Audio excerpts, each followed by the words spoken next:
नमस्कार दोस्तों, स्वागत है आप सभी का अभिषेक स्टडी अड्डा यूट्यूब चैनल पर। आज हम लोग लेखपाल में पिछले वर्षों में पूछे गए जीएस के प्रश्नों के बारे में चर्चा करेंगे। चलिए देखते हैं। देखिए, निम्नलिखित में से कौन कैबिनेट स्तर का होता है? पहला ऑप्शन है विपक्ष का नेता, दूसरा ऑप्शन है भारतीय रिजर्व बैंक का गवर्नर, तीसरा ऑप्शन है भारत का नियंत्रक एवं महालेखा परीक्षक, भारत का महान्यायवादी। तो इसका सही ऑप्शन हो जाएगा ऑप्शन नंबर ए, विपक्ष का नेता। विपक्ष का नेता कैबिनेट स्तर के मंत्री के समकक्ष होता है, जिसमें उसे वह सारी सुविधाएं प्राप्त होती हैं जो एक कैबिनेट स्तर के मंत्री को प्राप्त होती हैं। अगला क्वेश्चन देखिए, प्रायद्वीपीय भारत का दक्षिणी छोर कन्याकुमारी स्थित है। पहला ऑप्शन है मकर रेखा के दक्षिण में, दूसरा ऑप्शन है भूमध्य रेखा के उत्तर में, तीसरा ऑप्शन है कर्क रेखा के उत्तर में और चौथा ऑप्शन है भूमध्य रेखा के दक्षिण में। तो इसका सही ऑप्शन हो जाएगा ऑप्शन नंबर बी, भूमध्य रेखा के उत्तर में। कन्याकुमारी तमिलनाडु का प्रमुख शहर है जो भूमध्य रेखा के उत्तर में अवस्थित है। भूमध्य रेखा एक काल्पनिक रेखा है जो पृथ्वी को दो बराबर भागों में बांटती है। अगला क्वेश्चन, वह कौन सा वह कौन सा स्थान है जहां अंतिम मुगल सम्राट बहादुर शाह जफर की मृत्यु हुई थी? तो इसका सही ऑप्शन हो जाएगा ऑप्शन नंबर ए, रंगून। रंगून वर्तमान नाम इसका यंगून है, म्यांमार का सबसे बड़ा शहर है। ब्रिटिश काल में बहादुर शाह जफर को यहीं भेज दिया गया था, जिसकी यहीं पर मृत्यु हो गई थी। अगला क्वेश्चन, सविनय अवज्ञा आंदोलन का मुख्य उद्देश्य क्या था?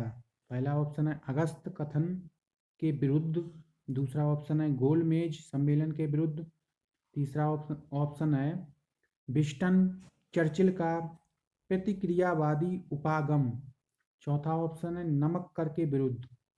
तो इसका सही ऑप्शन हो जाएगा ऑप्शन नंबर डी, नमक कर के विरुद्ध। सविनय अवज्ञा आंदोलन नमक कर के विरुद्ध चलाया गया आंदोलन था, जिसकी शुरुआत महात्मा गांधी ने 12 मार्च 1930 को डांडी से की थी। अगला क्वेश्चन, भारत की उच्चतम वार्षिक वर्षा कहाँ पर दर्ज की गई है? पहला ऑप्शन है नामची सिक्किम, दूसरा ऑप्शन है चूरू राजस्थान, तीसरा ऑप्शन है मासीराम मेघालय, चौथा ऑप्शन है चंबा हिमाचल प्रदेश। तो इसका सही ऑप्शन हो जाएगा option number C, Mawsynram Meghalaya में भारत की उच्चतम वार्षिक वर्षा दर्ज की गई है। अगला क्वेश्चन, एनपीपी से क्या अभिप्राय है? तो इसका पहला ऑप्शन है नेशनल पॉपुलेशन पॉलिसी, दूसरा ऑप्शन है नेशनल पॉपुलेशन प्रोडक्शन, तीसरा ऑप्शन है नेशनल पॉपुलेशन प्रोग्राम, चौथा ऑप्शन है नेशनल पॉपुलेशन प्रोजेक्ट। देखिए, एनपीपी का पूरा नाम राष्ट्रीय जनसंख्या नीति, नेशनल पॉपुलेशन पॉलिसी है। भारत सरकार द्वारा 2000 में राष्ट्रीय जनसंख्या नीति लाई गई, जिसका प्रमुख उद्देश्य पूर्व में 2045 था। 2070 तक देश की जनसंख्या को स्थिर करना लक्ष्य रखा गया है।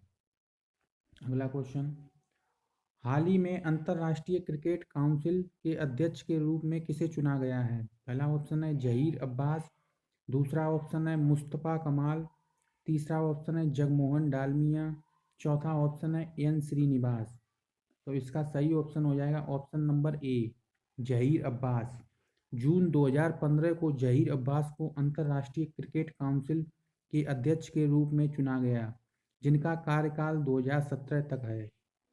अगला क्वेश्चन, जून 2015 के चौथे सप्ताह में दो उद्यमियों और अनेक नागरिक निकायों के बीच अपशिष्ट प्रबंध पर समझौता कहाँ हुआ था? पहला ऑप्शन है गुजरात, दूसरा है महाराष्ट्र, तीसरा है केरल, चौथा है असम। अपशिष्ट प्रबंधन पर समझौता 2015 में असम के दो प्रमुख उद्यमियों जिसमें सांख्यिकी और पुलक राय और अनेक निकायों के बीच संपन्न हुआ।